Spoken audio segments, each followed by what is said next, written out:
Chapter 16. Someone's knocking at the door, and I crawl towards it. Rapa Hamen! Rapa Hamen! It's Gato Hamen! The high priest's voice comes through faintly. I can hear you. I do not have much time.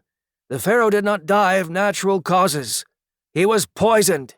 The vizier has accused you of his murder. I loved the pharaoh. No one will believe I killed him. Rapa Hamen, the vizier, is a powerful man. Without the pharaoh to oppose him, he can do whatever he wants.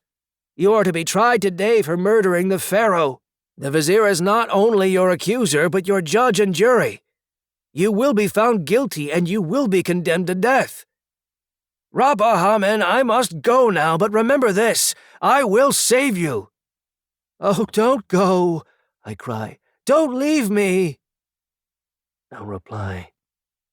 The vizier's sinister smile.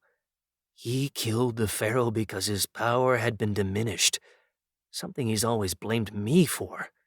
Now, with the pharaoh's death, his power has been fully restored, and I too will be killed.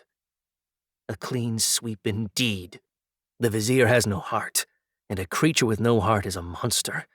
Indeed, he's the serpent Apep. My beloved pharaoh, I've failed you. Your enemy has won. The high priest will try his best to save me, and he may even succeed. But isn't it better for me to die, even to die horribly, than to live without my pharaoh in a world where a monster like the vizier also lives?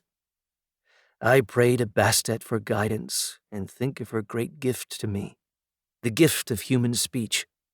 Perhaps she's enabled me to talk so I can tell of my year with the pharaoh, my love for him, his greatness. If the vizier succeeds in having me executed, I'll be silenced forever. I must live. Oh, high priest, I hope you'll be able to save me. I wait, licking my forepaws where the rope is cutting through my fur into my flesh. How long I wait, I don't know.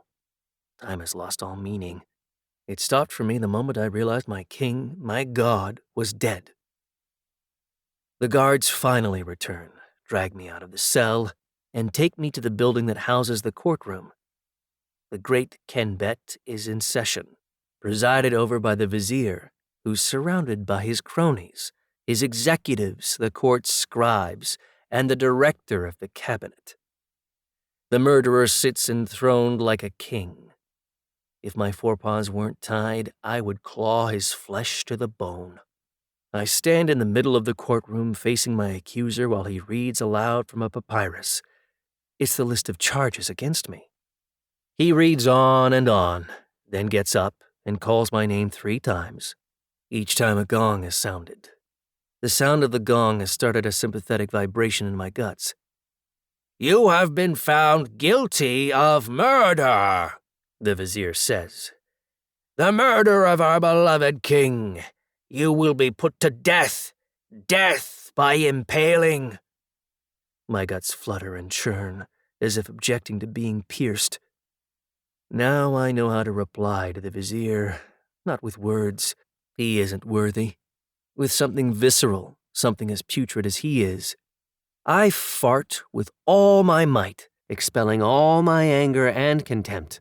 Insolent cat, lowest of all creatures! The vizier screams. How dare you foul the air in this sacred chamber? Impaling is too good for you, too quick. Instead, you will be buried alive. I'm about to reply with another fart when I hear the high priest call my name and turn around. He's standing in the doorway with his arms open. Run to me, Rapa Hamen, he yells. Before the guards can react, I reach the high priest, who scoops me up in one arm. Then, holding me in both arms like a human baby or a large roll of papyrus, he races. I didn't know he had it in him. Out of the building housing the courtroom and into the palace. Nearly breathless, the high priest explains we're going to his study. I fear we'll be trapped there, but don't say anything. Hopefully he has a plan. I hear the heavy footsteps of the guards in pursuit.